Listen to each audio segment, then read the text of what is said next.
On my birthday, my son gave me a special gift, a brochure for a nursing home. His cold smile promised more than just a joke. Dad, this is for your future. I was silent, but my anger was boiling in my soul. This betrayal from the man I raised fueled the fire of revenge. I smiled only at his wedding, when I thanked him for real. There was no stopping me. Before we continue, please subscribe to the channel and let us know where you're listening in the comments. My fingers stopped moving the moment I saw it. The tissue paper fell away like autumn leaves, and there it was, a glossy brochure with smiling elderly faces and cheerful yellow lettering. Sunset Manor, your new chapter, begins here. The monthly rates were circled in red pen, bold numbers that made my stomach drop. Happy birthday, Dad. Chris stood in my living room doorway, his smile sharp as winter ice. It's time you moved somewhere more suitable. I held the brochure with both hands, feeling its weight like lead. The coffee table beneath it seemed miles away. Around us, my house, the house Susan and I bought 37 years ago, suddenly felt foreign.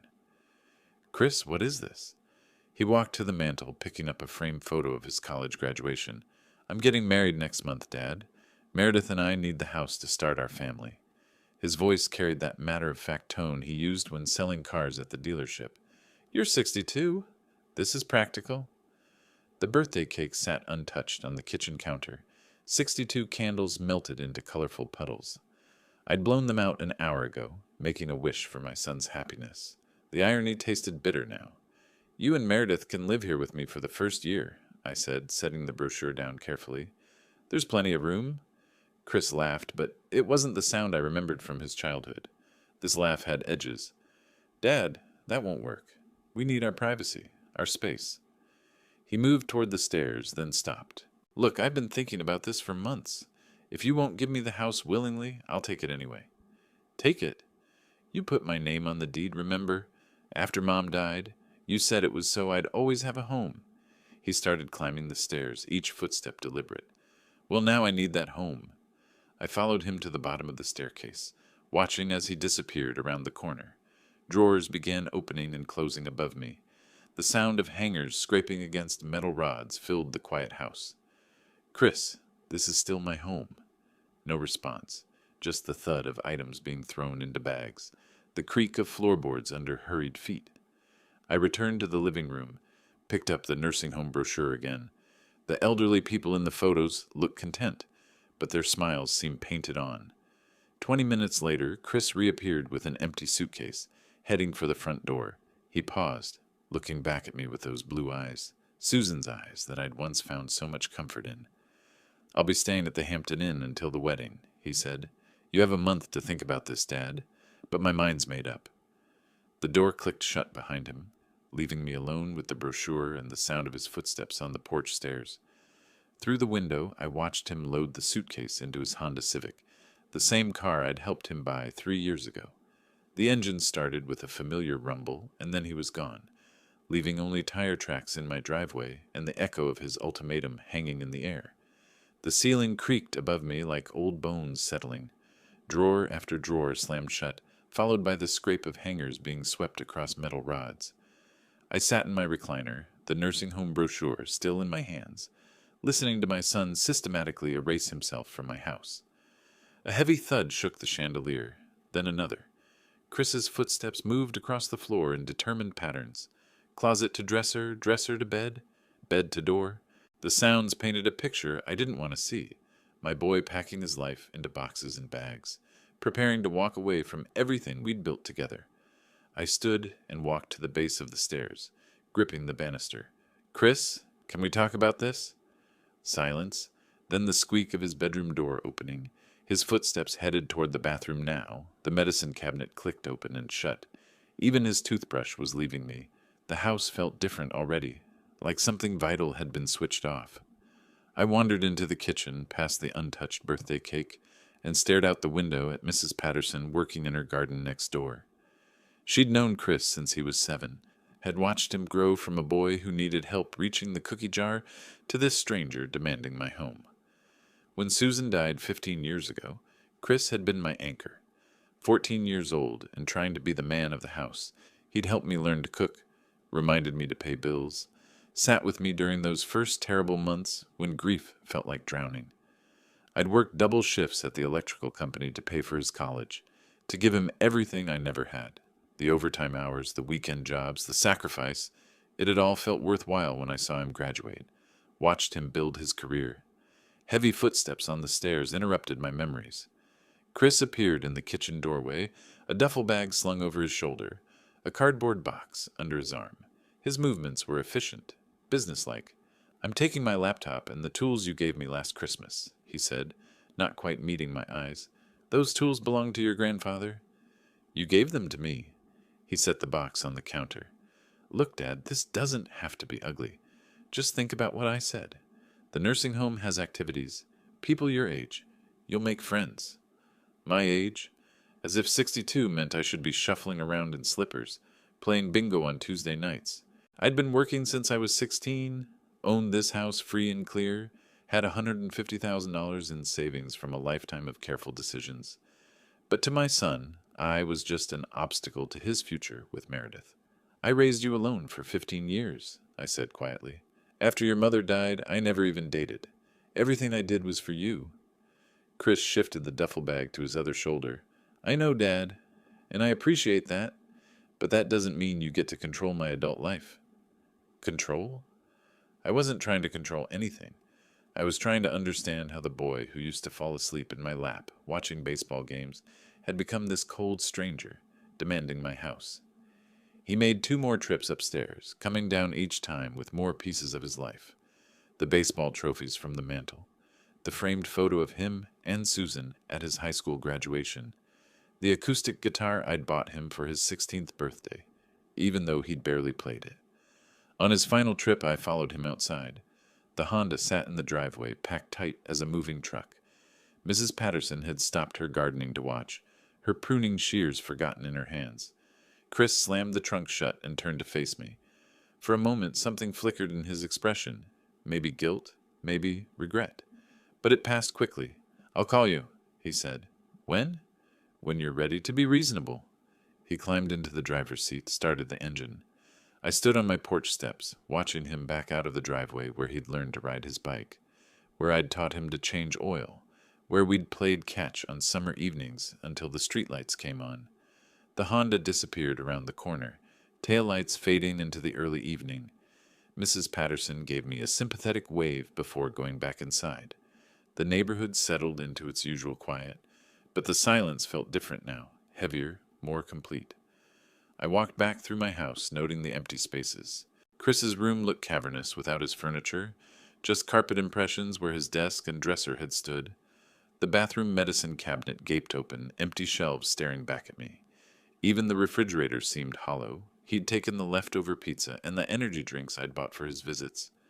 In the living room, I sat down in my recliner and picked up an old photo that had fallen behind the coffee table.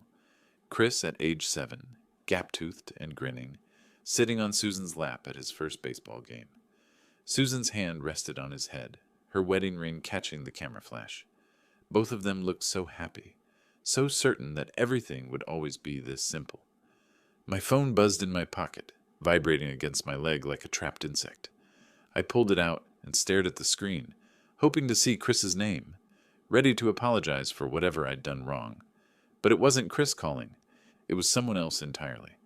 And as the phone continued ringing in my hands, I realized that my quiet evening was about to become much more complicated. The morning air bit at my face as I shuffled down the driveway in my bathrobe and slippers. Mrs. Patterson was already loading her car for work, briefcase in one hand, travel mug in the other. She waved, and I managed a weak smile back.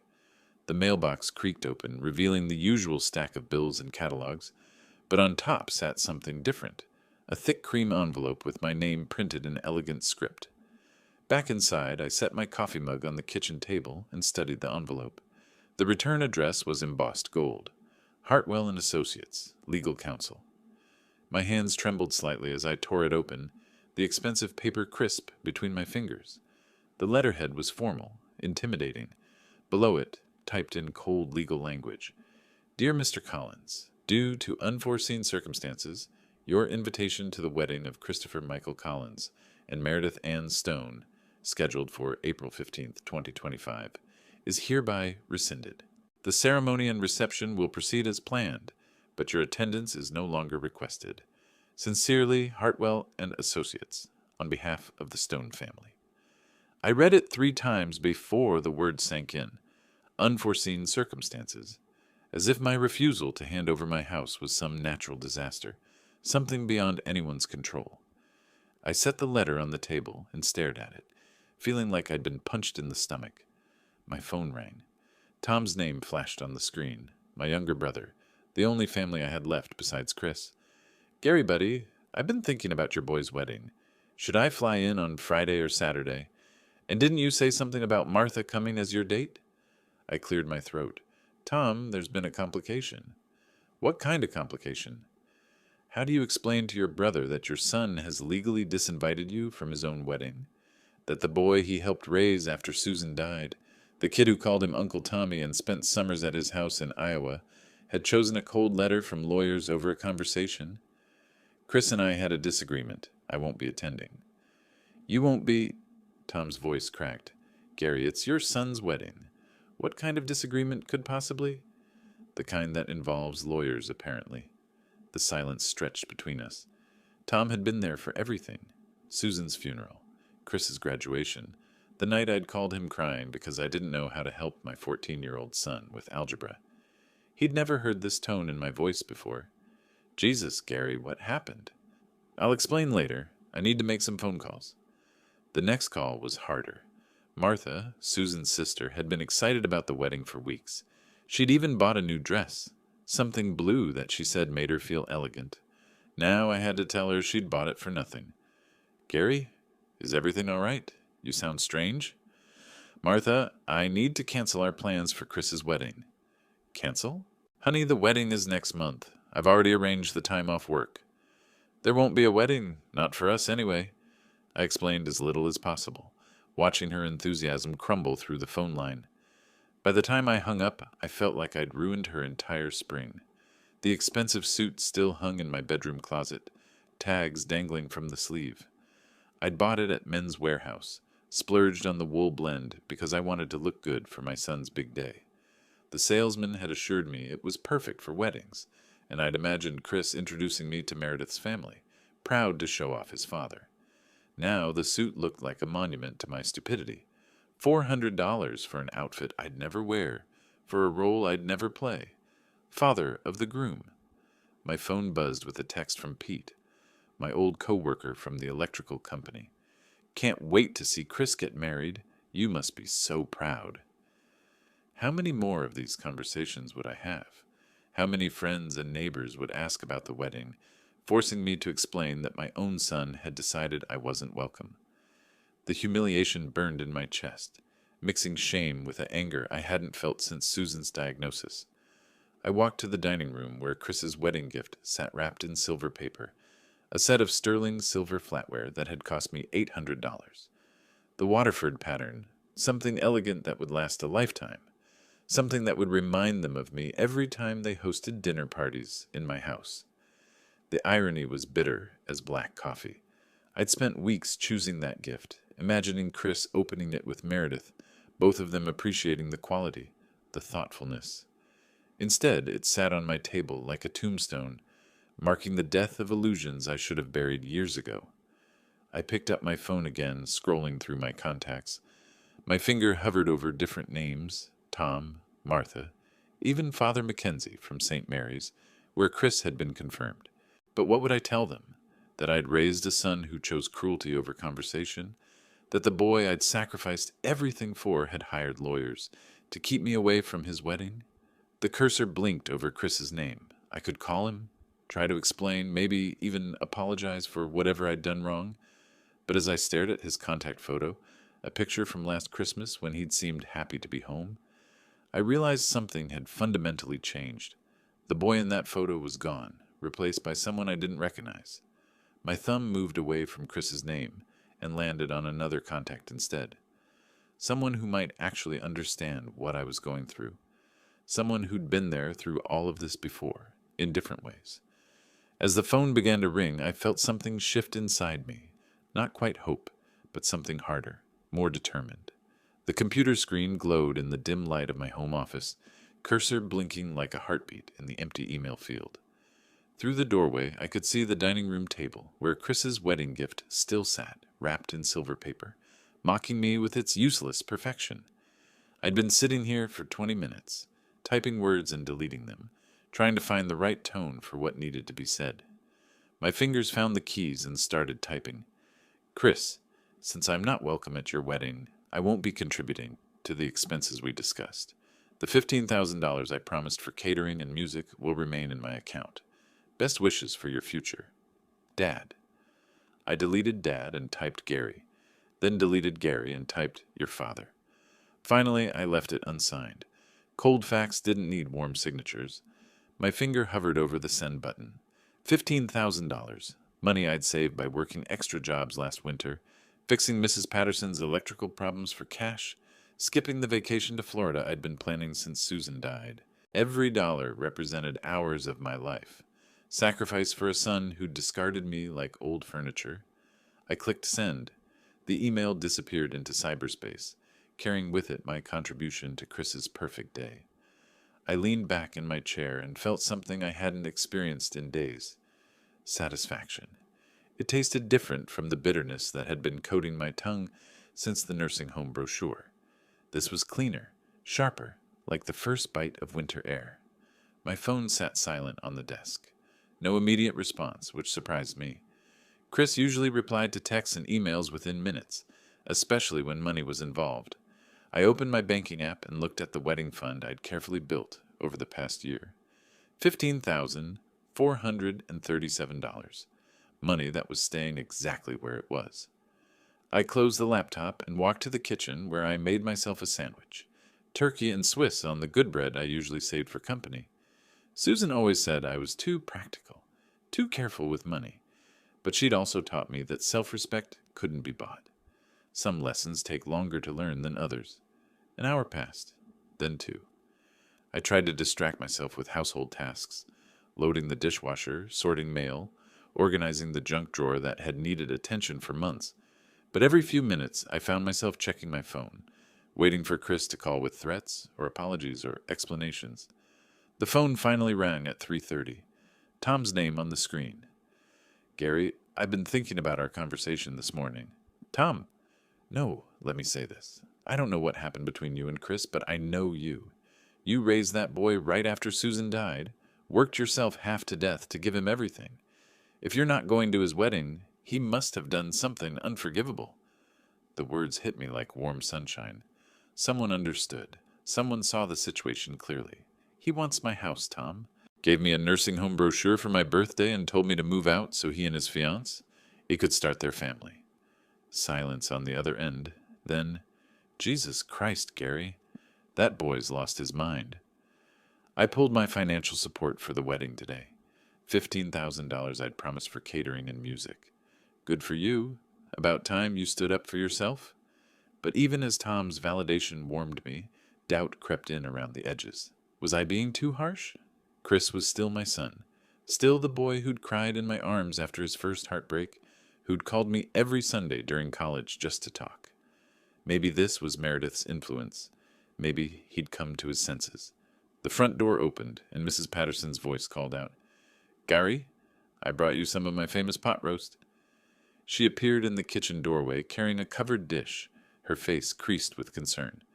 Word traveled fast in neighborhoods like ours. I saw Chris loading up his car yesterday, she said, setting the dish on my counter. And don't tell me it's none of my business. I've known that boy since he was 7 years old. He's getting married next month, needs space to start his life. Mrs. Patterson fixed me with the same look she'd given her own children when they tried to lie about broken lamps or missing cookies. Gary Collins, I've been your neighbor for 23 years. That boy didn't leave to start his life. He left because he wanted something from you, and you said no. The woman was sharper than most people gave her credit for. I found myself telling her everything, the nursing home brochure, the ultimatum, the legal letter canceling my wedding invitation. She listened without interruption, nodding at the appropriate moments, her expression growing harder with each detail. That child needs a lesson in gratitude, she said when I finished. And his fancy fiance? He needs to learn that money doesn't grow on trees. Money. The word reminded me of the bank account Chris didn't know about. The one with my life insurance payout from the electrical company. Another $37,000 untouchable until I decided what to do with it. Chris assumed I was just an aging electrician with a modest savings account. He had no idea how carefully I'd planned, how much I'd actually accumulated over the years. My phone buzzed on the counter. Chris's name flashed on the screen like a warning light. I let it ring once, twice, 3 times. Mrs. Patterson watched me, pot roast forgotten, both of us understanding that this was the moment everything would change. My hand reached for the phone, then stopped. "You don't have to answer that," she said quietly. But I did have to answer it.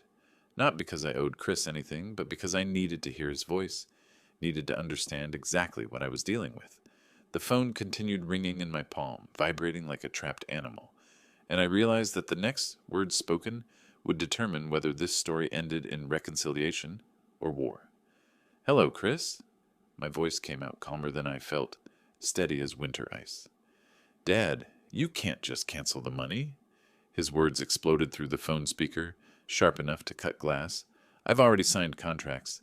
The caterer, the musicians, everything's booked." "You canceled my invitation," I said, settling deeper into my kitchen chair. "I canceled my contribution." That's completely different. This isn't some game where you get to punish me." The desperation in his voice surprised me. In all my years of giving Chris what he wanted, I'd never heard him sound quite so fragile, like something he'd counted on had suddenly vanished. "You gave me a nursing home brochure for my birthday and told me to move out of my own house. How is that different?" Silence stretched between us, filled with the weight of words neither of us could take back. When Chris spoke again, his tone had shifted, become pleading. "Look, Dad, we can work this out. Maybe we can find a way for you to stay in the house longer. Work out some kind of timeline that makes sense for everyone." Everyone, not both of us. Everyone, meaning him and Meredith. "I'm coming over," he said when I didn't respond. "We need to talk about this face to face." The line went dead. I set the phone on the kitchen table and looked around my house, wondering what Chris would try next. Through the window, I could see Mrs. Patterson bringing in her mail, moving with the careful steps of someone who'd learned not to hurry through life. Maybe that was wisdom I should have gained years ago. 28 minutes later, Chris's Honda pulled into my driveway with enough speed to scatter gravel. The car door slammed, followed by determined footsteps on my porch. He didn't knock, just used his key and walked in like he still lived here. "Dad?" His voice echoed from the entryway. "Kitchen," I called back. He appeared in the doorway, hair disheveled, shirt wrinkled like he'd dressed in a hurry. His face held that red flush I remembered from his teenage years, when he'd been caught breaking curfew or lying about homework. "Okay," he said, pulling out the chair across from me and sitting down uninvited. "Let's figure this out." But instead of sitting still, he immediately stood again, pacing between the table and the refrigerator, like a caged animal. His hands moved constantly, rubbing his face, running through his hair, gesturing at invisible obstacles. "You don't understand the position you've put me in," he said, voice rising. "Meredith's parents are expecting a certain kind of wedding. Her father owns 3 medical equipment stores, Dad. These people have standards." "And what about my standards?" Chris stopped pacing, stared at me. "What's that supposed to mean?" "I have standards too, Chris. One of them is not being treated like garbage by my own son." His face twisted into an expression I didn't recognize, something between anger and panic. "I never treated you like garbage. I brought you a practical solution to a real problem. A nursing home brochure for my birthday. Because you're 62 and living alone in a house that's too big for you." His voice cracked slightly. "Mom would be horrified if she knew you were ruining my wedding over your stubborn pride." The mention of Susan hit like a physical blow, but instead of weakening me, it sparked something harder, cleaner. "Your mother would be horrified by how you're treating me." Chris's mouth opened, then closed. He'd been expecting me to crumble at the mention of Susan, the way I had so many times before when he needed something and pulled her memory into the conversation. "She would want me to be happy," he said, but the words sounded hollow now. "She would want you to be a good man, There's a difference. I stayed seated while he paced, keeping my hands folded on the table, speaking quietly while he grew louder. It was a technique I'd learned in my electrical work. Sometimes the calmest person in the room had the most power. Fine, he said, stopping his pacing to face me directly. You want to play hardball? I can play hardball too. His voice dropped to a whisper that somehow felt more threatening than shouting. Don't expect any relationship with your future grandchildren. The words hung in the air between us like smoke from a house fire. He'd meant them to devastate me, to bring me to my knees begging for forgiveness. Instead, they clarified something I'd been struggling to understand. So that's your plan? I asked. Threaten to take away grandchildren I don't even have yet unless I give you my house? Chris's confidence wavered. He'd overplayed his hand, and we both knew it. Meredith says a lot of things, doesn't she? I interrupted. Meredith says I should move to a nursing home. Meredith says you need my house. Meredith says I'm too old to make my own decisions. What do you say, Chris? He opened his mouth, then closed it again. For the first time since he'd arrived, he had no ready answer. I say I want what's best for my family. Which family? The one you're starting with Meredith, or the one you're throwing away to get her approval? That hit home. Chris's face went pale, then flushed red again. You're being impossible. I'm being clear. You want my house? Buy it from me at market value. You want my money for your wedding? Invite me like a normal son would invite his father. You want grandchildren in your life? Learn how to treat the grandfather they'd have.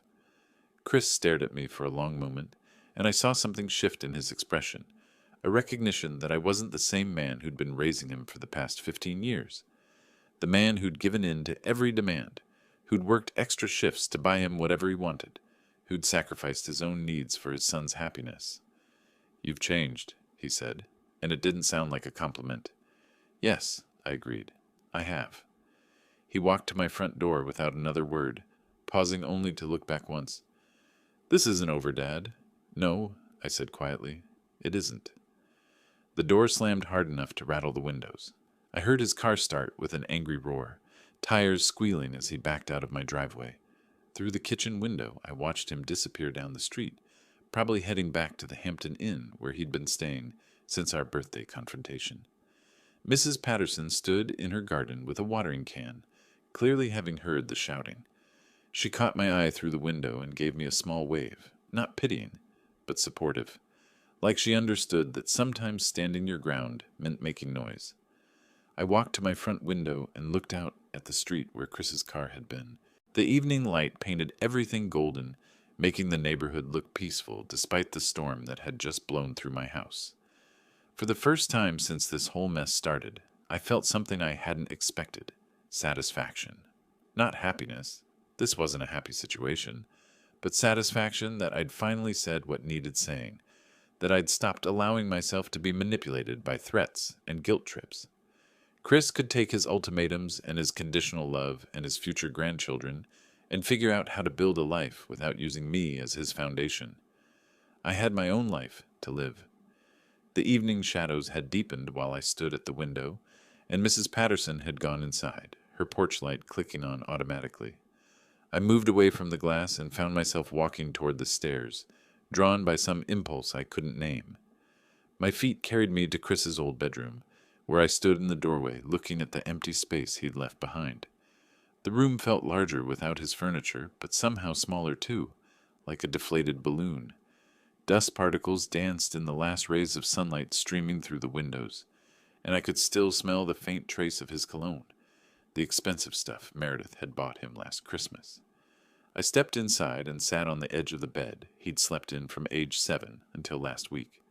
The mattress dipped under my weight, springs creaking with familiar sounds that took me back to story time and sick days and Christmas mornings, when he'd bounce on this same mattress, too excited to stay under the covers.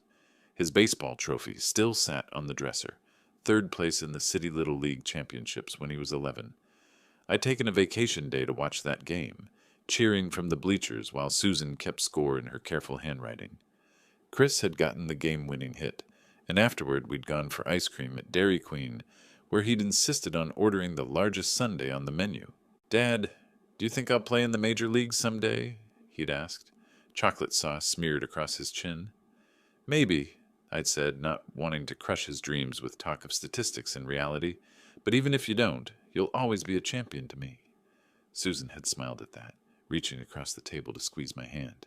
He gets his optimism from you, she'd whispered, but where had that optimism gone? When had Chris stopped believing in possibilities and started demanding guarantees? I stood and walked to the doorframe where we'd marked his height every birthday, black ink lines climbing the white paint like a growth chart for our hopes. 5 feet, 2 inches at 13, 5'8" at 16, 6 feet even at 18, when he'd finally surpassed my own modest height and teased me about looking down at his old man. Susan had been gone by then, cancer taking her when Chris was 14 and still figuring out how to be a teenager. I'd tried to be both parents, working double shifts at the electrical company to pay for the things I thought he needed: new clothes, a car for his 16th birthday, college tuition at the state university where he'd wanted to study business. Maybe that was my mistake. Maybe I'd confused providing for him with loving him, confused giving him things with giving him guidance. Susan had always been the disciplinarian, the one who set boundaries and enforced consequences. I'd been the soft touch, the parent who said yes when she would have said no. Love with boundaries, she used to say. That's how you raise a child who knows their worth without thinking they're worth more than everyone else. But after she died, the boundaries had seemed less important than his happiness. He'd been grieving too, and if buying him things or letting him stay out late or skipping chores made him smile, it had felt like a small victory in a house that had become too quiet, too sad. I found the old photo album in the bottom drawer of his dresser, one of the few things he'd left behind. Flipping through the pages, I watched our life in reverse: high school graduation, family vacations before Susan got sick, Christmas mornings with the tree surrounded by carefully wrapped presents. There was Chris at age 8, grinning with a missing front tooth, holding up a fish we'd caught at Lake Washington. Susan stood behind us both, her hands on our shoulders, looking more beautiful than any woman had a right to look in fishing clothes. "You spoil him," she'd said on the drive home that day, but she'd been smiling. "Someone has to," I'd replied. "Life will be hard enough when he's older." But I'd kept spoiling him even after life got hard, even after Susan wasn't there to balance my indulgence with her wisdom. Every time Chris had needed money for something, car repairs, spring break trips, the security deposit on his first apartment, I'd written the check. Every time he'd made a mistake, failing a class, getting a speeding ticket, losing a job, I'd fixed it. When had helping him become enabling him? When had love become the same thing as surrender? The answer came to me as I turned to a photo from 2 Christmases ago, the first time Chris had brought Meredith home. She sat on this same bed, perfectly dressed, even in casual clothes, smiling for the camera while something cold lurked behind her eyes. Even then I'd sensed something calculating about her, the way she'd noted the size of my house, the quality of the furniture, the neighborhood location. "Your father has excellent taste," she'd told Chris within my hearing, but it hadn't felt like a compliment. After that visit, Chris had started making comments about my big empty house and asking questions about my retirement plans. Casual observations that hadn't seemed casual at all. Meredith had been planting seeds, and I'd been too trusting to see them sprouting. I closed the photo album and looked around the empty room one more time. This had been Chris's sanctuary, his safe place, the room where I'd read him bedtime stories and helped him with homework and bandaged scraped knees. But it was also the room where he'd learned that wanting something was the same as deserving it, where he'd discovered that emotional manipulation worked better than honest conversation. Maybe this emptiness was fitting. Maybe it was time for this room to be empty, for Chris to find his own way without the safety net of my unconditional support. I picked up the Father's Day card I'd found wedged behind the dresser, construction paper and crayon, from when he was maybe 7 years old. In his careful printing, it read, "To the best dad ever. Thank you for always being there. Love, Chris." Always being there. That's what I'd thought love meant. But maybe being there for someone meant something different than always saying yes to them. Maybe it meant being willing to say no when yes would hurt them. I placed the card in the photo album and closed it carefully. As I stood to leave the room, my phone buzzed with a text message. I pulled it out, expecting another angry message from Chris, but instead saw my brother Tom's name on the screen. Heard Chris shouting when I drove by. "You okay?" I typed back quickly. "Fine." Actually better than fine. But as I hit send, I realized that for the first time in weeks, those words were actually true. My phone rang within minutes of sending that text to Tom. His voice carried genuine concern when I answered. "Gary, what the hell is going on over there?" I could hear Chris yelling from 3 houses down. I walked to the kitchen and poured myself cold coffee. "He's upset about me pulling the wedding money." "Good. About time you stood up for yourself. You want to talk about it?" So I told him everything, working backward through 2 years of increasingly bold manipulations that I'd somehow convinced myself were normal family interactions. "It started small," I said, "about 2 years ago, right after he met Meredith. Grocery money. Just this once, Dad. $20 became 40, then 60. By month's end, I was paying for his food while he took Meredith to expensive restaurants." Tom made a disgusted sound. "You didn't see the pattern. The language changed. Instead of, 'Can you help me out?' it became, 'I really need your support, Dad.' Instead of asking for money, he talked about family obligations and what Mom would have wanted." I told Tom about the car repair incident, $800 for transmission work that turned into a casino weekend with Meredith, about the engagement ring I'd funded because Chris had spent his savings on a truck, about Christmas dinner where Meredith had criticized every room in my house while Chris nodded along. "She was shopping for your house," Tom said, "and I was too polite to see it.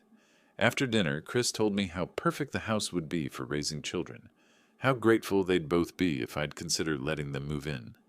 I pressed my forehead against the window. 2 weeks later, the nursing home brochure showed up. Tom was quiet for a long moment. "Gary, this wasn't love. This was a con game." "Other people saw it too," he continued. "Last family reunion, Aunt Martha said Chris had changed, that she was worried about how he talked to you. After we hung up, I sat at my computer and researched the Hilton Garden Inn wedding packages. Premium catering, bar service, music. The costs added up fast. Even with my $15,000, Chris and Meredith would face significant debt. But their cancellation policy was brutal. 75% of costs if canceled within 60 days. They were locked in financially. Then I found something interesting, a Business Journal article about Stone Medical Equipment's expansion plans, mentioning significant family commitments. The Stone family was investing heavily in their future. I picked up my phone and called Mrs. Patterson. Her daughter worked catering at the Hilton. Time to gather some intelligence. Mrs. Patterson answered immediately. "Gary, honey, everything all right?" "Getting better by the minute. Actually, I wanted to ask about your daughter Sandra. Doesn't she work at the Hilton Garden Inn?" 20 minutes later, Mrs. Patterson called back with information that changed everything. "Gary, the Stone family upgraded everything yesterday. Premium catering, extended bar service, jazz quartet instead of a DJ. Sandra estimates they added $12,000. The total wedding is now $35,000. $35,000? The Stone family had erased my financial leverage completely. There's more. No security beyond hotel staff, cocktail-style reception with no assigned seating. The venue staff wasn't told about guest restrictions. Anyone appropriately dressed is welcome. After we hung up, I stared at Susan's calendar on the wall, permanently frozen at December 2010. What would Susan do? She wouldn't sit home feeling sorry for herself. She'd show up to support her son, but she wouldn't let bad behavior go unchallenged. I walked upstairs and opened my closet where the wedding suit hung in its dry cleaning bag. $400 of wool and hope, purchased for a celebration I'd been legally disinvited from attending. But legal invitations weren't the only kind that mattered. I laid the suit out carefully, charcoal gray with pinstripes, conservative but elegant. The crisp white shirt, deep blue tie that Susan would have said brought out my eyes. In my dresser drawer, wrapped in tissue paper, sat the cufflinks Susan had given me for our 20th anniversary. I tried on the complete outfit, standing before the full-length mirror. The suit fit perfectly. In the reflection, I practiced extending my hand. "Congratulations on your beautiful wedding. I'm Gary Collins, father of the groom." The words felt both natural and revolutionary. On my dresser sat a wrapped gift, a leather-bound photo album filled with pictures of Chris throughout his life. Pictures with Susan, birthdays, graduations, family holidays. The final photo, Chris at age 10 in my workshop, wearing my oversized hard hat, grinning while I taught him to wire a light switch. I'd written a note. For Chris and Meredith, a reminder of where love begins and how it should grow. May your marriage be built on stronger foundations than manipulation and threats. With hope for your future, Dad. I made a dinner reservation downtown for 8 o'clock Saturday night, after the reception would wind down, when I'd need quiet space to process whatever happened. This wasn't just about the wedding. This was about reclaiming my dignity, my voice, my right to be treated with respect by the son I'd raised. I hung the suit back in its protective bag and set my alarm for Saturday morning. Wedding at 4, cocktail hour at 5. I'd arrive during cocktails when attention would be divided, when one more well-dressed guest would blend in until I chose to make myself known. Standing before my mirror one last time, I straightened an imaginary tie and smiled. For the first time in weeks, the man looking back at me looked like someone I recognized, someone who didn't apologize for taking up space in the world. Saturday couldn't come fast enough. The doorbell rang at exactly 7 o'clock Thursday evening, cutting through the quiet of my house like a blade. I wasn't expecting anyone, and the insistent double ring suggested urgency. Through the peephole, I saw 2 figures on my porch, Chris and Meredith standing together like a united front. I opened the door to find Meredith in a cream-colored designer coat that probably cost more than most people's monthly mortgage, her blonde hair perfectly styled, despite the spring evening wind. Chris stood slightly behind her, fidgeting with his car keys, looking like a man who'd rather be anywhere else. "Mr. Collins," Meredith began, her voice dripping with artificial sweetness, "perhaps we can work this out like adults." "I wasn't aware children got married, Meredith," I replied, stepping aside to let them in. "But please, come in." She stepped into my living room with the careful movements of someone trying not to touch anything contaminating. Her eyes swept over my furniture, the recliner where I'd been reading, the coffee table Susan had picked out 20 years ago, the family photos on the mantel, with barely concealed disdain. Chris cleared his throat. "Dad, we came to talk. About Saturday." "I figured that much." I remained standing while they both perched on the edge of my couch like birds ready to take flight. "What exactly did you want to discuss?" Meredith leaned forward, her smile practiced and cold. "We understand you're upset about the misunderstanding regarding the wedding invitation." "Misunderstanding?" I repeated. "Your lawyers sent me a formal letter, rescinding my invitation. That seemed fairly clear." Chris shifted uncomfortably. "Look, Dad, maybe we overreacted. Maybe we can find a way for you to attend after all." "How generous of you." "All we're asking," Meredith continued, regaining control of the conversation, "is for a simple apology for the disruption you've caused, and perhaps a contribution toward the expenses as originally planned. Then we can put this whole unfortunate incident behind us." I looked at my son, searching for any sign of the boy who'd once built model airplanes with me in the garage, who'd cried in my arms when his pet goldfish died. But that boy was gone, replaced by this stranger who let his fiancée negotiate his relationship with his father. "Dad," Chris said, his voice taking on that wheedling tone I remembered from his teenage years, "Mom would want us to be together at my wedding. She'd want us to be a family." "Your mother would want you to treat your father with respect," I said quietly. "She would never have tolerated the way you've behaved these past few weeks." Meredith's mask slipped slightly. "Mr. Collins, you're being unreasonable. Chris has been very patient with your difficulty in accepting change." "My difficulty?" I laughed, but there was no humor in it. "My difficulty is watching my son turn into someone I don't recognize." "Dad, please." Chris leaned forward, his hands clasped together. "Other people are asking questions. Uncle Tom keeps calling. Aunt Martha wants to know why you're not involved in the wedding planning. It's getting complicated." So that was it. The social pressure was making them uncomfortable. Family members were questioning the narrative they'd created, wondering why the father of the groom was mysteriously absent from his son's wedding celebration. "Complicated how?" I asked. Chris exchanged a glance with Meredith before answering. People want to know why you're not giving a father of the groom speech, why you haven't been to any of the pre-wedding dinners, why your name isn't on the wedding programs. And what have you been telling them? That you've been under the weather, Meredith said smoothly, that you're having some health issues. Health issues. They'd been telling our family and friends that I was sick, creating a story that made me the problem, while preserving their image as caring young people dealing with a difficult situation. This is your last chance, Meredith said, dropping the pretense of sweetness. Either you apologize and contribute the money you promised, or you remain permanently excluded from your son's life. That includes any future grandchildren. I stood up slowly, feeling something settle into place inside me, a calmness I hadn't experienced since this whole nightmare began. Oh, I plan to be very much a part of Saturday. The certainty in my voice seemed to surprise them both. Chris's eyes narrowed. What's that supposed to mean? It means exactly what I said. I walked to the front door and opened it. I think we're done here. They stood reluctantly, Meredith's facade cracking further as she realized their negotiation had failed completely. At the door, she turned back with venom in her voice. You'll regret this, old man. You'll never see your grandchildren. I closed the door behind them and walked immediately to my bedroom, where I took the wrapped gift from my dresser and held it in my hands. Inside this elegant box lay something that would change everything on Saturday, something that would finally show Chris and Meredith the true cost of treating family like obstacles to be eliminated. Tomorrow was Friday.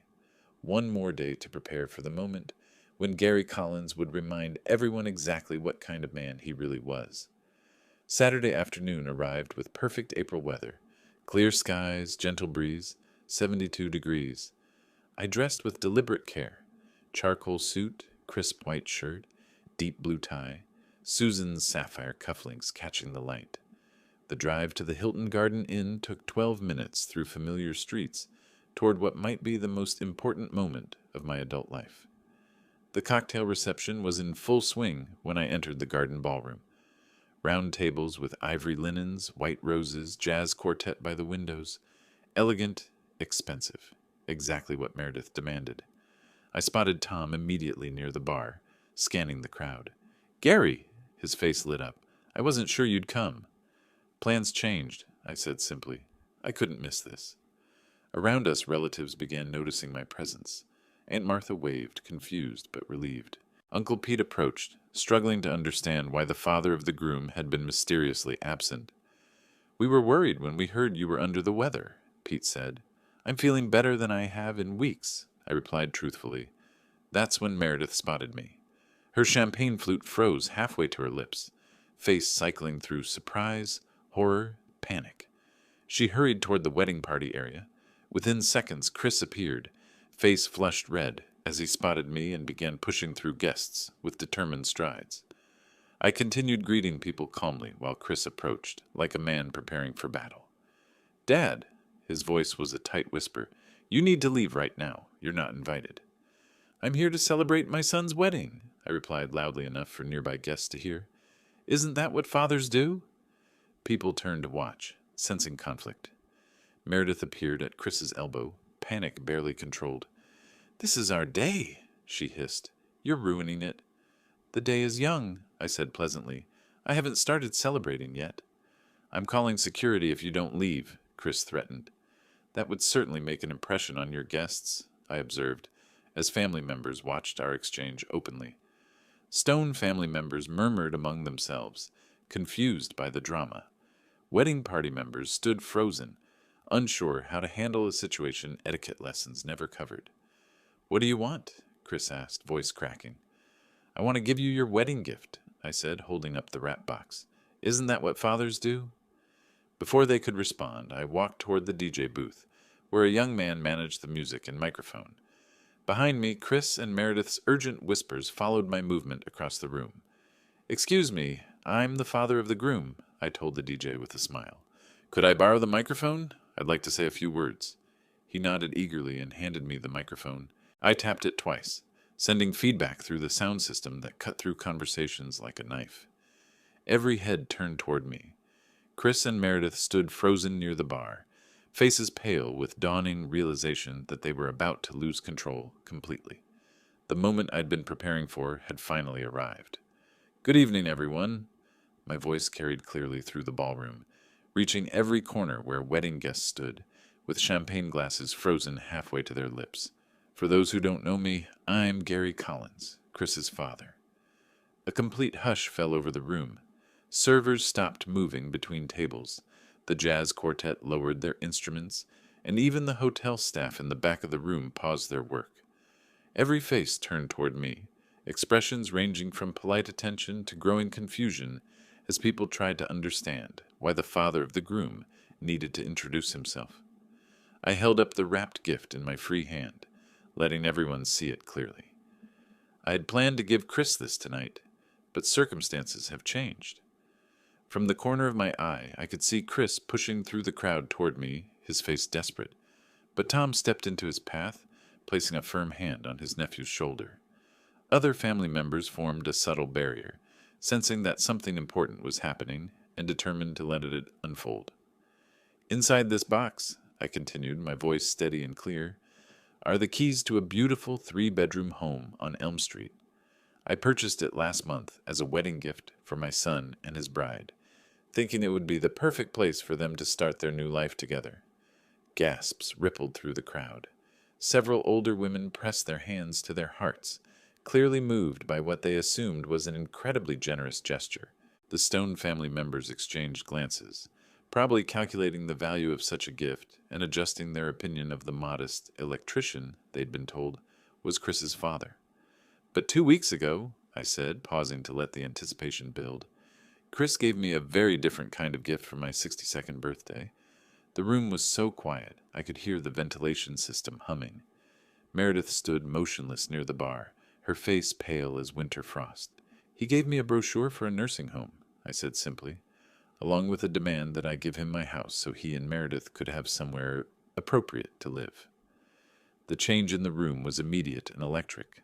Smiles faded from faces, replaced by shock and dismay. I heard Aunt Martha make a small sound of distress, saw Uncle Pete's jaw drop open. Tom nodded grimly, his hand still firmly planted on Chris's shoulder.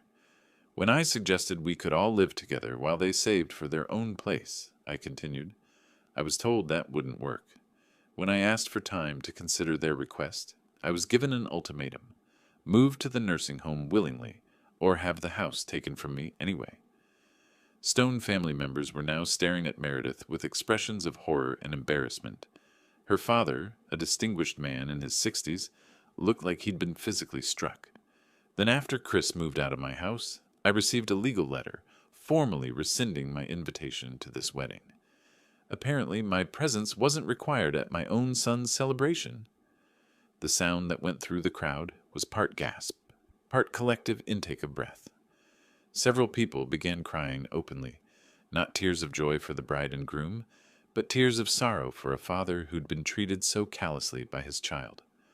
I looked directly at Chris, who had stopped trying to reach me and now stood frozen in the middle of the crowd, his face cycling through shame, anger, and panic. "My late wife Susan raised Chris to be a good man," I said, my voice carrying the weight of 15 years of grief and disappointment. "She would be heartbroken to see what he's become. She would be horrified to know that her son chose cruelty over compassion, manipulation over honesty." "Dad, please," Chris's voice cracked as he called out, but I continued speaking. "I realize that giving someone everything they demand isn't love. It's enabling. It's teaching them that other people exist to serve their wants, rather than to be respected as human beings with their own worth and dignity." I held up the house keys, letting them catch the ballroom lights. These keys were meant to be given with love, to celebrate the beginning of a marriage built on mutual respect and shared values. Instead, they'll go to someone who understands the difference between asking for help and demanding what isn't theirs. Meredith finally found her voice. This is completely inappropriate. This is our wedding day." "Yes, it is," I agreed, "and I hope you remember this day for the rest of your marriage. I hope you remember the moment when a father's love was met with legal threats and nursing home brochures." I set the microphone back on its stand with careful precision. The silence in the room was deafening. No clinking glasses, no murmured conversations, No rustle of fabric as people shifted in their seats. Just complete, absolute quiet as 200 people processed what they'd just heard. I wish you both well, I said, my voice carrying clearly without amplification. But I won't be funding or supporting a marriage built on manipulation and disrespect. I began walking toward the exit, the wrapped gift still in my hand. As I moved through the crowd, people parted to let me pass. Some reached out to touch my arm supportively. Tom, Aunt Martha, Uncle Pete, even some of Chris's friends who looked stricken by what they'd learned about their friend's character. Behind me, I could hear Meredith's desperate voice trying to restore normalcy. "Everyone, please, let's not let this unfortunate outburst ruin our celebration." But the damage was done. The carefully constructed facade of their perfect wedding had crumbled, replaced by the truth of what their relationship had cost.